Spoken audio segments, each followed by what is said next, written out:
I think the first fight when it really became a little bit cerebral, and it really became almost a game that was, or almost watching the fight materialize in front of my eyes, was the knockout of Patricky Pitbull. You know, I was in there, I was cognizant of what was going on, I felt at home in the cage, I felt the canvas underneath my feet, I smelled the smells, I heard the crowd, I felt the glow and the heat of the lights, and I felt myself react. And in my mind, I remember thinking, okay, that's going to set up the right hand. And then you saw that 30 seconds later, feinted the right hand, dropped my level. He didn't know if I was going for a shot or throwing the jab. Lo and behold, I throw the right hand, lights out, jump on the cage, collect a paycheck, kiss my wife. He puts Patricky Pitbull to the ground, and we have a new lightweight world champion. Let me amend that, speed and power. We're going to have a couple of good rounds here. Come on, get warm, let's go. Let's get there. Got a lot of work to do. 1, 2. I started training in Florida about 1.5 years ago. You know, there's a ton of guys out here, a ton of great coaches to be able to train with. Fight camp is tough because you're training, and it's mentally draining, it's physically training, but to be able to be almost out here in solitude is a good thing sometimes. You also just embrace the monotony, and you embrace the uncomfortableness of being in a new state and a new city. But at the end of the day, it all boils down to how good is your training, how well are you prepared, and I feel prepared. My coaches have got me prepared. My training partners have pushed me. My diet, my nutrition, my sleep, everything has been on point. Each and every training camp is unique because it's usually a new opponent, but for me, you know, I focus 90% on myself and that last 10% on the certain tendencies or the certain habits that my opponent has. The guy I'm fighting, Brent Primus, is pretty basic. He's nothing that I haven't seen before. He's good off of his back. He's good jiu-jitsu. He's a big, strong guy. Throws heavy leather. So I've seen all that stuff. You know, I mean, I'm in every sense of the word, I am a veteran in this sport now, and I compete as such. So when I show up there on fight night, I've already trained with some of the best guys in the world for this training camp. So anything Brent Primus throws at me is going to be something that I've seen before, and it's going to be something that I'm going to be able to capitalize on and be able to go out there and get the finish.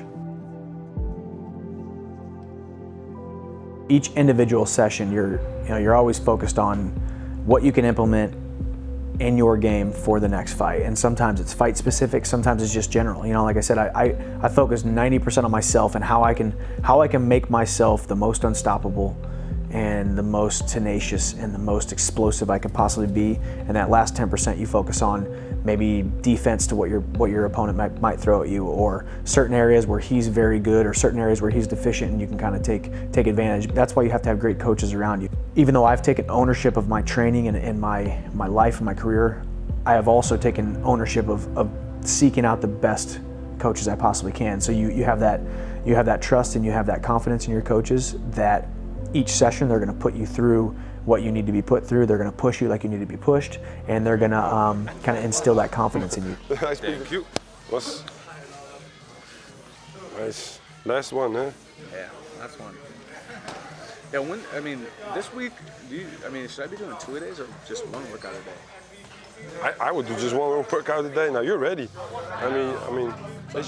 The maturation process of the last couple of years has been exponential. You know, I think the hardest thing for me was coming in as a wrestler. I was just a wrestler, and all we did in college was we woke up, we worked out, we went to class, we worked out again, we went to bed, you know, and that's pretty much what we did for 5 years. But there comes a time when you realize that it's not about quantity, it's about quality. You know, it's not about going 1,000 miles an hour, because that's the wrestling mentality, that's that blue collar mentality that we come from. And although it's helped me in so many areas, because it is such a kind of a humble beginnings type of sport. So it's helped me in that aspect, but it's also hindered me in other areas, because I thought if I just come in and I go balls to the wall and I go 1,000 miles an hour, that good things were going to happen. And a lot of good things have happened in the very beginning of my career, coming in as a relatively unknown guy, dethroning the Bellator lightweight champion Eddie Alvarez, getting ranked in the top 5 within my first 8 or 9 fights was unheard of. It's also a maturation process to look at my fights over the last couple of years and realize it's a new fighter, it's a different fighter, it's a more composed, a more confident, a more smart and sharp fighter. You know, I think going out there, putting it on Benson for the first 4.5 minutes, and then realizing that I wasn't going to finish him, so I literally took the last 30 seconds of that round off. And then I went out there in the second round and I fought very smart and sharp, almost realizing that if I gave that round up by not going 1,000 miles an hour, that it was going to pay dividends for the third round, the fourth round, the fifth round. I've never ever done that. I've never ever once even glanced at the brake pedal. As I've gotten older, I've realized that there's a lot more than just working hard. And I think having the right coaches that are going to instill confidence in you, instilling confidence and not directly tying that confidence to working out like crazy. I still work out extremely hard, and I'm still the hardest working guy in the room and the most dedicated guy in the room, but I work a lot smarter as a 31-year-old than I did when I was a 24-year-old. I feel like I should only be doing one workout a day. Well, you talk to a guy who in kickboxing do only one workout a day, but you guys have much more. 2 days? Yeah, nowadays they do running and everything, but no. But I think after this training from today, we work pads this week too, so you're going to be good, man. I don't like the wrestle practice hard. I see too many accidents happen at the end, just right before fight. Last day of sparring for training camp, feeling good, feeling the best I've ever felt. So the rest of this week, it's maybe one workout a day, something quick, something hard and quick. No need to be in this gym for 2 hours like I've been. The main thing about training camp is, I mean, anybody can come in here and work hard. Anybody can come in this gym and run their head through the wall, spar 1,000 rounds, but what do you do after your workout? What do you do between workouts? So how are you supplementing? How are you eating? How are you drinking? How are you drinking your supplements? How are you eating your protein? How are you sleeping at night? You know, so for me, it's Dimetize before and after every single practice. The ISO 100 protein after practice. The BCAAs all throughout the day. Focusing on that protein synthesis. Focusing on repairing those broken down muscles, because inside these gyms we beat the crap out of our bodies. So yeah, man, it's about recovery, especially at my age. I'm no spring chicken anymore, so supplementation, rest, recovery, prehab, rehab, all that kind of stuff is the most important things.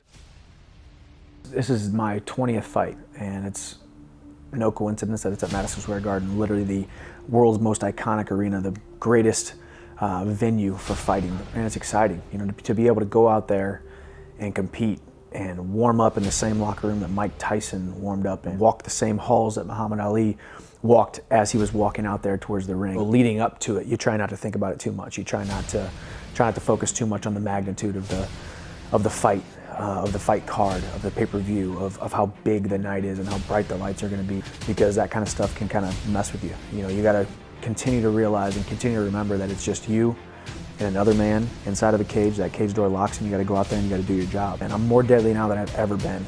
As my body has matured, as my last almost 10 years in this sport, I'm faster and I'm bigger and I'm stronger and I'm just smarter. And a smart fighter with the power that I have, and add onto that the heart that I have and the cardio that I have, it's a cool, unstoppable feeling, but it's also keeping that humility in your back pocket. June 24th is going to be a really, really, really cool night. And I think, as I sit here today, I try not to think about it too much, but I think when I get that knockout, or I get that submission, or I get that finish, and my hand gets raised, and it'll be something that I'll be able to remember for the rest of my life. It's going to be something I'll be able to tell my kids and my grandkids that, you know, your dad, your grandpa fought at Madison Square Garden. But I expect to, like I do every single time I step into the cage, I expect to steal the show. Doesn't matter if I'm the first fight on the card or I'm the main event.